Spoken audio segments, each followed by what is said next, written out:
გიგი ედიბერიძე თამთაკვარაცხელია პირდაპირ ეთერში მუშაობს და ჩვენს დუეტს გაამრავალფეროვნებს ახლა თინათინ ცერცვაძე საქართველოს განათლებისა და საქართველოს დებატებისა და განათლების ინსტიტუტის დამფუძნებელი ჩვენი ტრადიციული შეხვედრები გრძელდება მართალია ცოტა გაგვიგრძელდა და პაუზა ცოტა ხანგრძლივი გამოგვივიდა თინათინ თუმცა ერთი წლის თავზე თითქმის ჩვენ კიდევ ერთხელ უნდა ვისაუბროთ დებატების განვითარების პროცესზე რა შეიძინეთ ამ გასული ერთი წლის განმავლობაში და ასევე კონკრეტული თემაც განვავრცოთ არის ახლა უკვე ამის შესაძლებლობა ხელოვნური ინტელექტი შემოიჭრა ყველა სფეროში და მათ შორის ამ მიმართულებაშიც რბილი უნარების განვითარების პროცესში რა როლი და წვლილი აქვს მას და რამდენად კარგად მუშაობს ჩვენი საუბრის მეორე ნახევარი ამ საკითხს დავუთმოთ მე კიდევ ერთხელ მოგესალმებით და მადლობას გეტყვით მობრძანებისთვის მოგესალმებით, დიდი მადლობა მოწვევისთვის.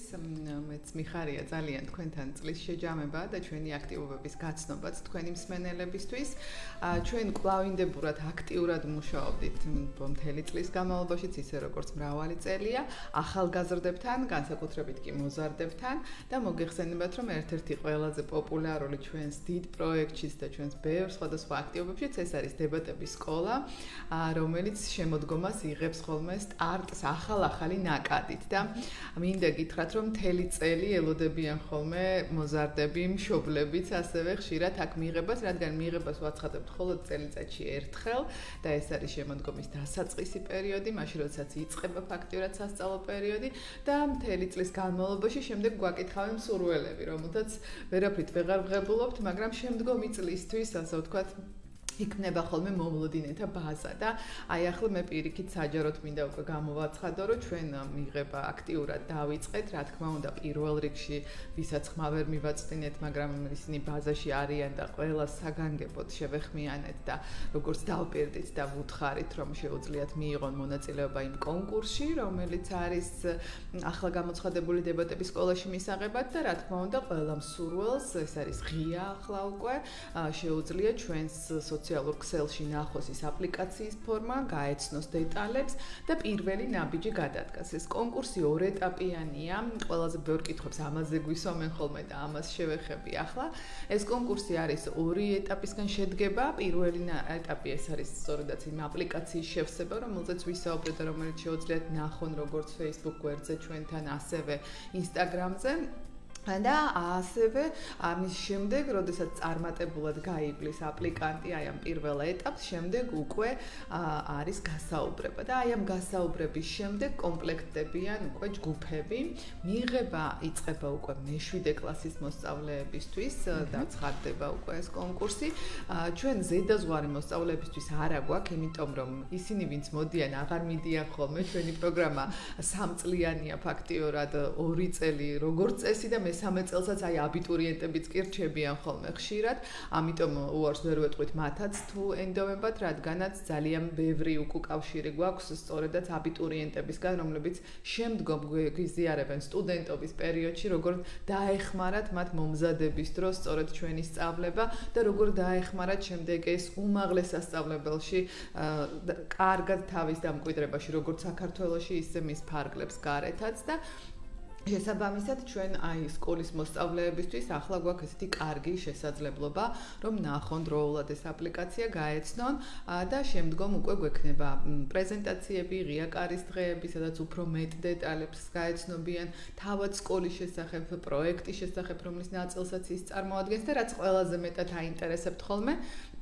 ეს სწავლება ითვალისწინებს არა მხოლოდ სისტემატიურ შეხვედრებს, ეს არის ისეთი სერიოზული პროგრამა, რამდენადაც არაფორმალურ განათლებას ვერხებით, იმდენადვე აკადემიურია ეს სწავლება და აღიარებულია მთელს მსოფლიოში როგორც საქართველოს უნიკალური პროგრამა, ამასაც მინდა ხაზი გავუსვა, იმიტომ რომ ჩვენი უცხოელი პარტნიორები ხშირად ამბობენ, რომ ბევრი რამ უნდათ ჩვენგან გადაიღონ, რაც იშვიათი არის ხოლმე ჩვენთვის და ამ პროგრამის დაუფლებას ნამდვილად ჭირდება დრო და სისტემატიზირებული სწავლება. ოღონდ ეს სწავლება ძალიან განსხვავებულია. თვითონ მოზარდები ხშირად გვეუბნებიან, რომ ასეთი სახის გაკვეთილები ჩვენ არსად არ გვინახავს, თუმცა ეს გაკვეთილია რეალურად, მაგრამ სულ ყველაფერი თამაშით ხდება და ისე შემოგვესწავლება ხოლმე ყველაფერი, რომ ჩვენ ვერც კი ვიაზრებთო და მაგრამ ეს არის სისტემატიური შეხვედრები და ამას რამდენი შეხვედრა? მეცადინეობა, ასე ვთქვათ, არის მეცადინეობა. დიახ, როგორც წესი ეს არის კვირაში ერთხელ თითქმის 2 საათის განმავლობაში, ყოველკვირეულად ყველაზე მთავარი მათ იციან, რომ არ უნდა გააცდინონ თითქმის არასდროს, იმიტომ რომ ადგილზე ხდება სწავლა ყველაფრის და ადგილზე ჯგუფთან ერთად მუშაობა ხდება სულ და ამას გარდა არის სხვადასხვა ტიპის აქტივობები, როგორც ეროვნულ დონეზე, ეს არის საჯარო დებატები დიდი აუდიტორიის წინაშე გამოსვლა, ეს არის ჩემპიონატი დებატების, რომელიც ტარდება. მუდმივი გამოწვევის წინაშე აყენებთ თქვენ მოსწავლეს, რომ ფორმაში იყოს მუდამ. კი, და რაც თავარია, რაც ისწავლა, იმის პრაქტიკაში განხორციელება უკვე შეძლოს.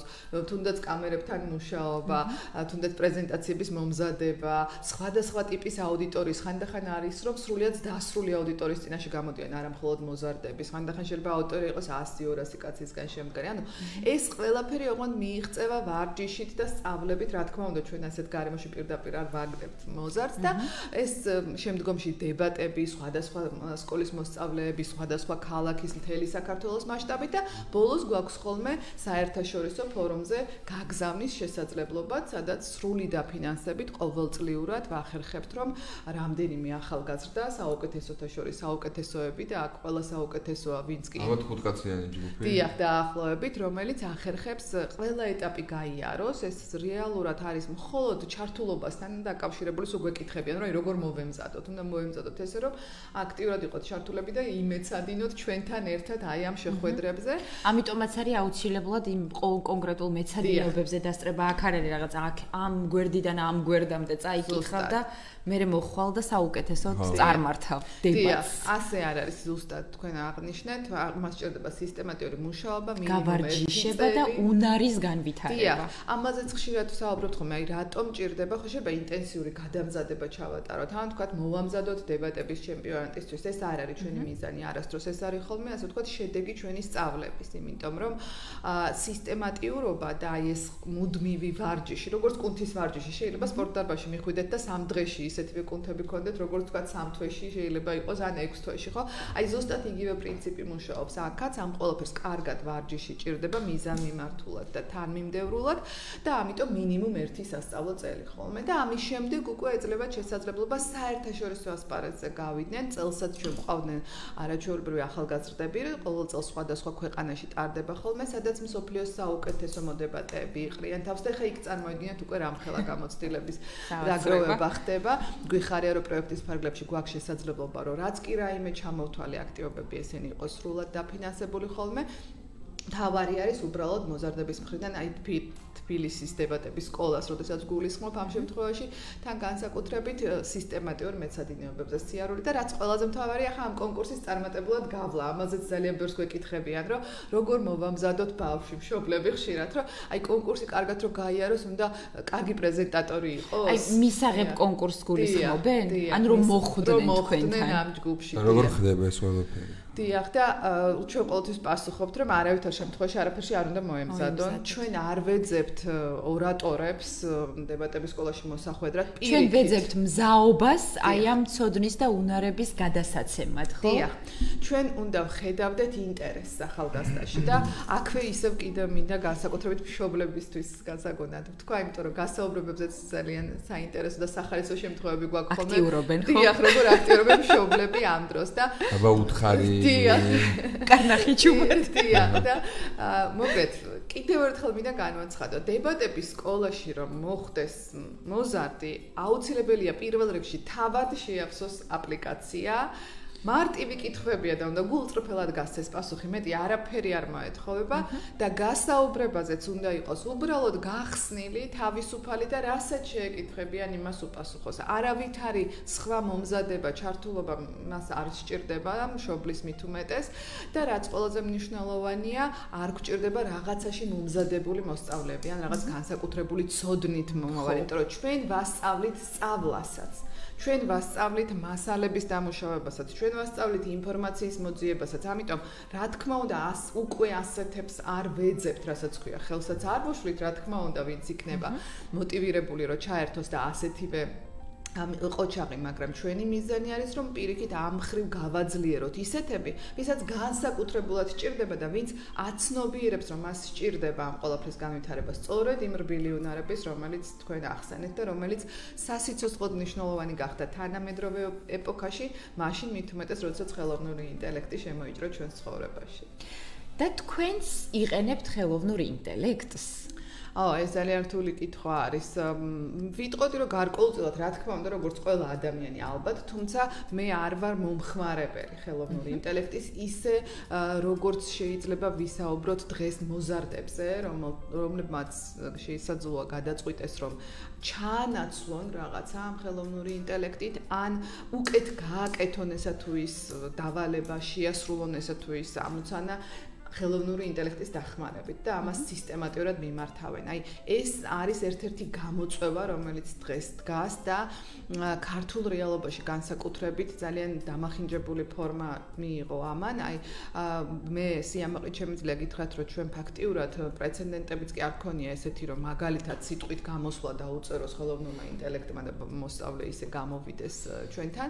მეორე, რაც ყველაზე მთავარია, ჩვენ ამას ეს იმიტომაც არ ხდება, რომ ჩვენი სწავლება იმდენად ექსპრომტია, იმდენად ადგილზე ხდება ყველაფერი, ვერავითარი ხელოვნური ინტელექტი იქ ვერ დაგეხმარება და როდესაც ჩვენ საუბრობთ და კვლევებმა აჩვენა, რომ ხელოვნური ინტელექტის აი ისეთი სახით, როგორც მე გითხარით, ინტენსიური გამოყენება და არა ისე, როგორც შეიძლება თქვენ, ან მე ვიყენებდეთ რაღაცა კონკრეტულ მომენტში სწრაფად კითხვის დასასმელად და საძიებო სისტემის სახით, არამედ უფრო ისეთი ინტენსიური გამოყენების შემთხვევაში გაიყვარო დამოკიდებულება გაჩნდა. დამოკიდებულებას გაჩნდა და აი როგორ გითხრათ, მიზან მიმართულად სხვადასხვა მიმართულებით სფეროებში ადამიანები განსაკუთრებით მოზარდები სასწავლო პროცესში იყენებენ და კვლევებმა უკვე დაადასტურეს, რომ თავის ტვინის უბნების განვითარება აღარ ხდება ისეთი სახით, ასეთ დროს.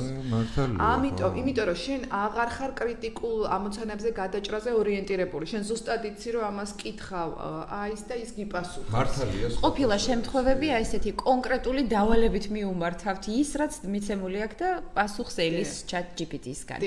იცით რომ სასაუბროდ რო ამოვწურეთ და სამწუხაროდ თითქმის ვერაფერზე გავამახვილეთ ყურადღება, რაზეც გვინდოდა, მაგრამ უმთავრესი პრინციპები თქვენთან მოსახვედრად რა არის, რა ინტერესით უნდა იყოს აღჭურვილი მოზარდი, ამაზე უკვე დაწვრილებითი ინფორმაცია გვაქვს. შევიხსენეთ, ასე ვთქვათ, გადავათვალიერეთ კიდევ ერთხელ პირობები, თუ როგორ ხვდებიან თქვენთან და აუცილებლობაზე მე მგონი საკმაოდ ბევრი ითქვა აქ ჩვენს ეთერში, თუ რა მნიშვნელოვანი და აუცილებელია სწორედ ამ ეგრეთ წოდებული რბილი უნარების განვითარება მოზარდობის ასაკში, ეს მე მგონი საწყისი აგურია და შემდგომ რა კარგად გვეხმარება, მე მგონი ამაზე მაგალითები ახლა ძალიან შორს წაგვიყვანდა და არც არის აუცილებელი და საჭირო. მადლობა თინეთი.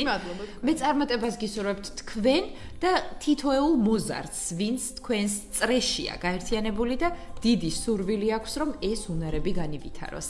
წარმატება ყველა მსურველს. ამჯერად საუბარი აქ უნდა დავასრულოთ, მაგრამ შევახსენებ მსმენელს, რომ დილის პალიტრა არ სრულდება, რა თქმა უნდა, ჩვენ 10-მდე ვართ პირდაპირ ეთერში. მადლობა.